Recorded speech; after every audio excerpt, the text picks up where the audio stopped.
Last week, we completed the first stage of building our tiny house, the floor. If you're new here, my name is Zeda and this is Eliezer, and we have set ourselves a goal to build a tiny house, just us two, in 5 months. We're already heading into month 2, so we really need to pick up the pace if we want to finish before starting our next big project, which will be renovating this abandoned house. There's so much to do, so let's get started. And now with the floor ready, we are also ready for the next step. But before, we have to do a very important thing, but it's not here. It's on the other part of the land. This yurt was the first project that we built on our land. The main reason we built the yurt was to be able to sleep on the land while we do other projects. So obviously in the winter, we don't really have the suitable conditions to be able to sleep in the yurt because firstly, there's no insulation, and secondly, it got really cold. We were actually sleeping in the yurt until October of last year. So during the winter months, we actually kind of abandoned the yurt. We stopped coming here down to this part of the land to check up on her. But now we're back, it's spring, and we want to see how she's doing. Oh wow. Definitely needs a spring clean. This is a spring clean. It's smelling like, not mold, but it's smelling like trapped air, you know? Yes, trapped air. We need to just open up the windows. There's a couple of dead plants. A couple spider webs. But hey, it's survived the winter. Yes, it's great. It's great to sleep. So once this is clean, we're gonna be able to sleep here and have more time of work in the tiny house. We want to build this tiny house in 5 months, but we just realized that a whole month has already passed and we're still working on the floor. So the new strategy is to clean the yurt so we can move back onto the land and speed up the construction process. Good job. Now with the yurt cleaned, let's focus again on the tiny house. Cleaning the yurt was super important because we have so much to do this summer. This year we want to finish the tiny house and start building the main house. Once that's underway, we will be able to focus on the upper part of the land. Right, we passed the last 2 weeks of our time designing, planning, looking, reviewing, double checking where everything's gonna go, buying the windows, door size and everything, and always ready for this moment. We have all the designs. And another important thing, the wood arrived yesterday, but as our access to the land is blocked, because the council is building a road here to access the land, which is really good, we had to carry all the wood by hand, like 400-500 meters. Takes from yesterday. Another day. Another day, another job. Yes, we have our wood, that's right here, and we're gonna carry it to our land because our road is closed. Yeah. So we need to bring everything by hand up there. But we've got some help today. These guys are coming to help clear the land. Okay? Obrigado, amigo. Yeah. A gente fala também. Okay, yeah. And this wood, guys, the price was the best of the price. It was from a local shop that doesn't even have on Google Maps. It was contacts of contacts. Really good price. We're gonna share it to you in the end of the video. You're gonna be impressed. Right, let's crack on because I'm feeling bad that they're doing all the guys work. let's go. And all right, wood's here, the designs are ready, the sun is shining, it's a hot day. I'm wearing shorts for the first time of the year. Let's start this tiny house.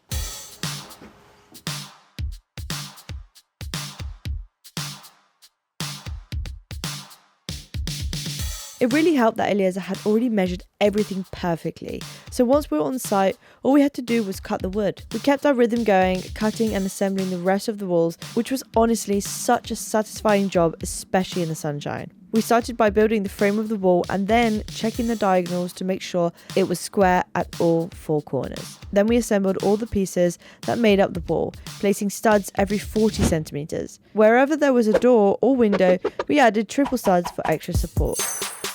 That whole section underneath our storage was full of the 4x2s, which now we've used up and we've made 3 of our frames for the tiny house. And today we plan to use the rest of our 4x2s to build the other 5 stud walls. Something I just wanted to quickly mention is that, like, obviously we're new to this. We're newbies, you know, in this whole DIY game. And something that I think is like a big secret, but it's not a secret, it's just confidence. I know it sounds so simple, but you get past the first hurdle of doing the first stud wall because everything has to be exact. everything has to be measured 5 times and, you know, has to be perfect. Once you do the first one, your confidence just boosts. You just get so much adrenaline. You just get so much like, get hyped up, like, okay, let's do the rest. Because I think me and Eliezer were just a bit anxious starting the stud walls because it's a big deal. But from yesterday, we made some good progress. We got 3 of them done. And today, I think we're going to finish the rest. So let's crack on. Yes, guys, it's all in your mind. It's all in your mind.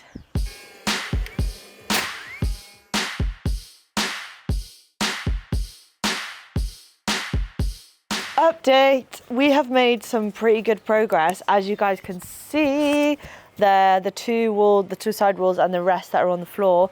We've still got 3 more walls to finish, but we're getting through it quite quickly. And it's just kind of satisfying, this part, because the amount that you can get done in such a short period of time, it kind of like motivates you, you know? So yeah, Eliezer's just double checking the next wall. Yeah, it's 4 walls, obviously, because it's a tiny house. But we divided in 8 sections. So 1 section, 2, 3, 4. Right. It's easier to carry, easier to make, easier to carry around, you know, because we have to maneuver it. We only have left 3 more sections, and I think we're done. Yeah, and then that's it. And the day is still young. It's what, 4:30 right now? Yes, it's 4:30. And right now the days are getting darker, like around 7. Yes. So we still have a couple more hours to complete the walls, which is going to be super possible. I'm not worried about that. And yeah, another big thing that's happening is today is the last day. It's the last day that they're cleaning the land. The land has been transformed. We're going to have to show you guys all of this part. Yes, imagine this land was abandoned for over 10 years, and it's taking. It took us 1 month when we got here to clean, and it's taking those guys that are professional 2 weeks. And we got some beers here to celebrate with them. You know, you gotta get some beers to the guys. We had to buy some cold beers for them on a Friday night for them to enjoy. And for me, sorry guys, but for me it's alcohol 0. For me, it's the same thing. Of course, so for some beers you can taste, but I like the alcohol 0 here in Portugal. It's really good. Yeah, okay. Our security dog has finished his shift. He is completely out.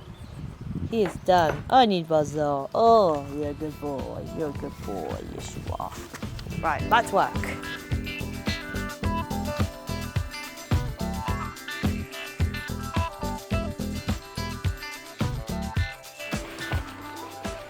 We still had a few walls left to build, but the ones we'd already finished were on the way. So now came that super satisfying moment of standing the walls up in place. Not on the trailer just yet, but next to it, which helped us to visualize how everything is coming together. Here we are. We're finished. We're not finished. No. We still have 2 walls left to do. Yeah. But now that we've put up the walls and we can see them, it's kind of weird because you start seeing the space come together. So yeah, we've still got 2 more to work out, but that's going to be quick. And then yeah, we'll have the walls of the tiny house done. Yes, and this noise on the background is because it's the last day of the guys cleaning the land. And we're going to show you the land after it's cleaned. Yeah, we need to show you a tour. He's just trimming to do the finishing, just to finish the final touches. And then we're ready for summer. We're ready for the next project. Yes.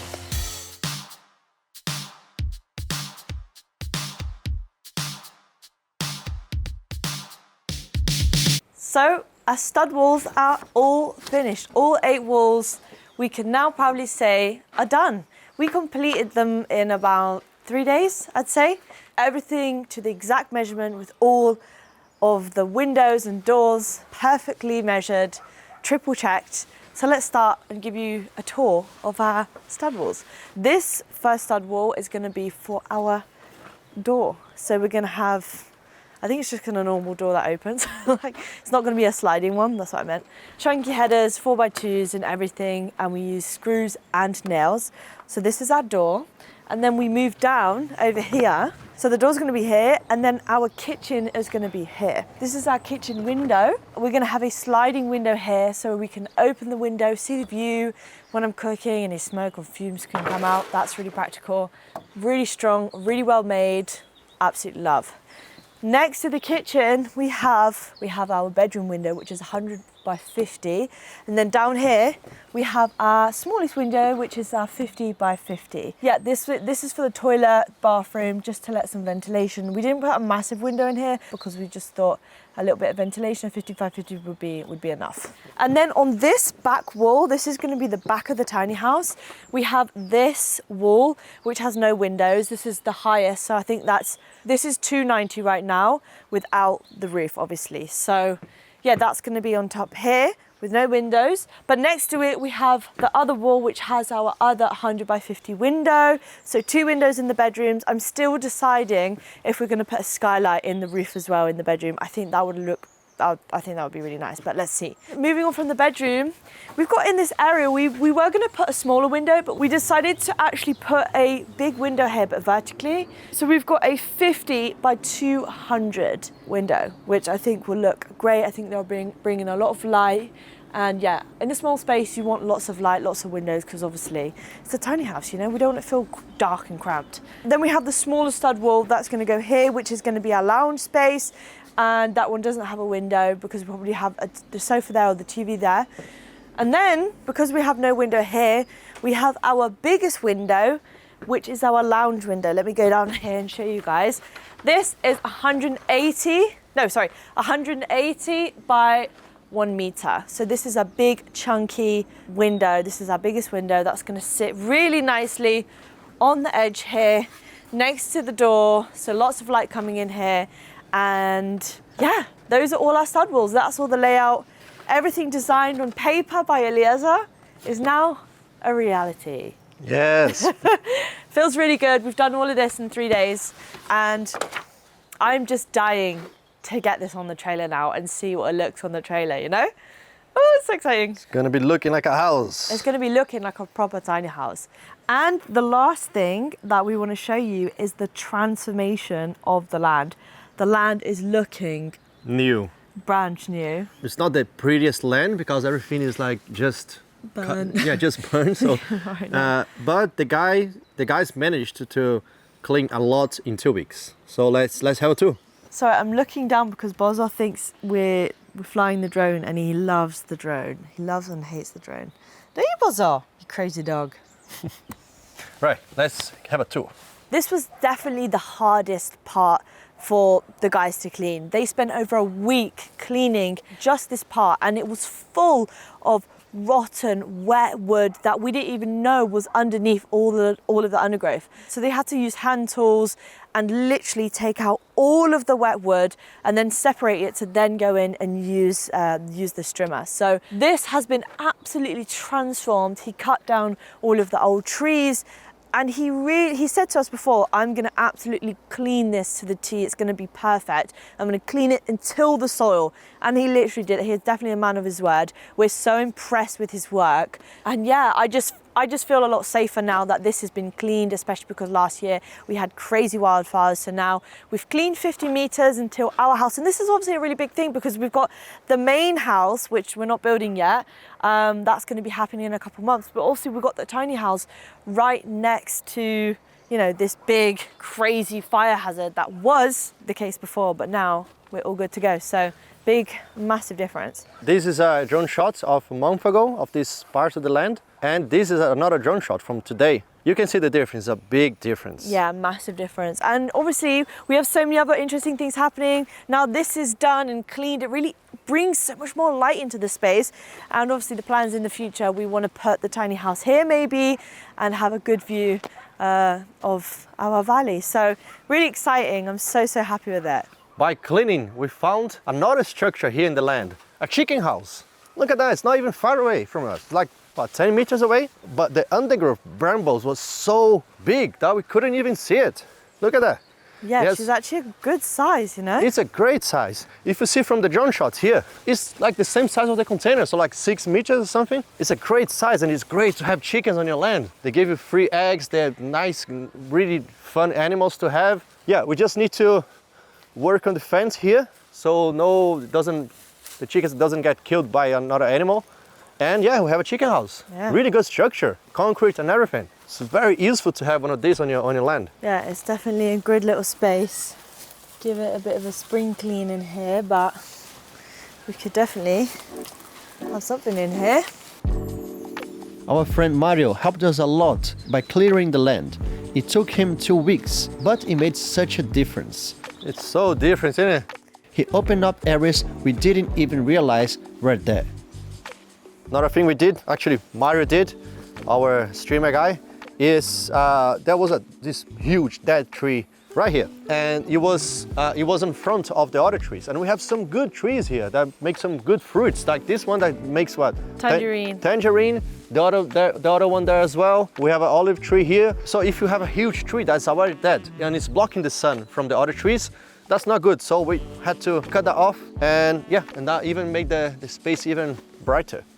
So one of the main things that I absolutely love is that when Mario was cutting the tree, this dead tree, and there was another big dead tree right next to the ruin, which was making the ruin feel a lot more dark and dingy, it's totally opened up the space. Now from the ruin, I can look at the house, because this tree was kind of blocking it and it was in the way. And I still remember to this day, me and Eliezer trimming these brambles, not even realizing that we had this ruin. So now it's just kind of made it so much more present on the land, and I'm so excited to transform the ruin as well. I just love it. It just feels so much more open spaced. This week, the build really picked up speed. Now that all the walls are done, we can finally see what the tiny house will actually look like. There's still a lot of work ahead to fix everything into position, but it's definitely a solid start. I still can't believe Eliezer's exact measurements on paper worked out perfectly in real life. I'm so proud of us. Okay, now onto the part that everybody wants to know, the cost breakdown.